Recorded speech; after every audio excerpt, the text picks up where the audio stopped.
Here we have some stunning photos of our NICU. So to the left is one of our documentation centers between each pair of rooms, and to the right is one of the three very large nurse stations on that area. Next, we get to jump to the exterior.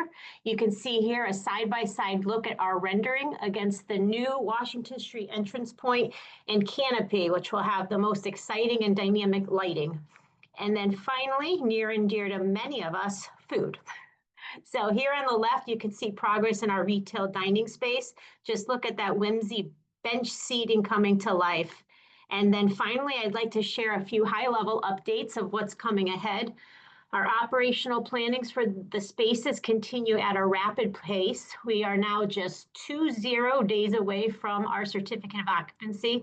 We'll then launch us to DPH certifications throughout the month of October. And you can see here what we planned to activate through the months of November and December. So last, there's a sneak peek of some functionality coming soon to our internet page. Will be a one-stop glance at everything tower training and orientation. So please stay tuned for more details, but this will be the place where you can get details on required training, tours, simulation, and beyond. So as Bob mentioned, I would love to introduce Tony Merlino, our clinical nutrition manager, to highlight this month's Tower Spotlight Milk Lab operations. Take it on, Tony. Thanks, Shannon. So I first wanted to just share a little bit about what our Milk Lab operations are for those who might not know. All patients that are admitted to the hospital, if they are on specialized formula or fortified human milk, that gets prepared by a dedicated team of technicians that we have, milk techs and diet techs. Centralized preparation for formula and human milk is considered best practice for safety. And here at Connecticut Children's, we started centralized formula preparation in the early 2000s and started centralized human milk preparation in 2019. A year later, we introduced a barcode scanning system called Keratin, and this is used to ensure that correct feeding is prepared and the correct feeding is fed to each patient.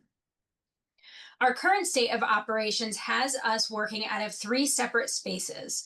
So we have a human milk room that prepares human milk and formula for NICU patients that's located in Hartford Hospital.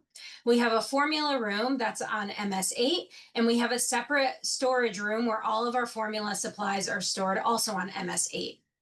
When we move into the new tower at the end of November, we will move into a single large state-of-the-art space that allows us to bring our team together, prepare all human milk and formula in one area that maintains our aseptic technique, and then have an attached storage room right on site for our team. This will all be located within the new NICU floor and allows us to clarify communications and expectations with our team and other team members, as well as caregivers and parents for our patients.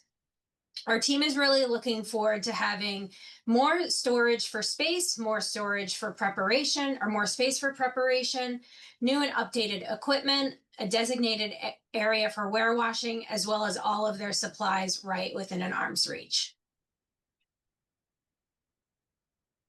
This shows a little bit of how our new space is broken out. So on the left photo is our ante space. So this will be where our technicians are able to process orders, do all of the calculations that they need before going into preparation.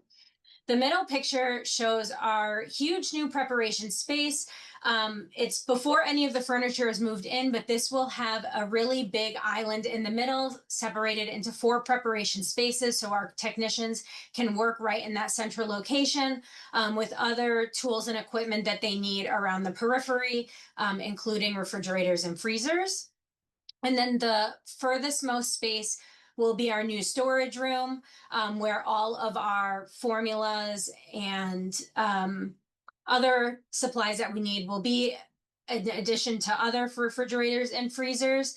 And one of those openings that you see at the back of the room will be a pass-through refrigerator. So as the techs prepare, they can put that prepared formula and human milk right into the fridge and then not break their aseptic technique to take it out the other side and deliver it to patients. I think that's it for me. I'll hand it back to you, Shannon. Thanks, Tony. And we will close our August town hall with this fun fact. We have exactly 2,982 plantings included in our landscaping package. When you saw Diana earlier on the video, she was on our 4th floor terrace, and that is some of the plants in action, being diligently watered and doing pretty well in these hot August days.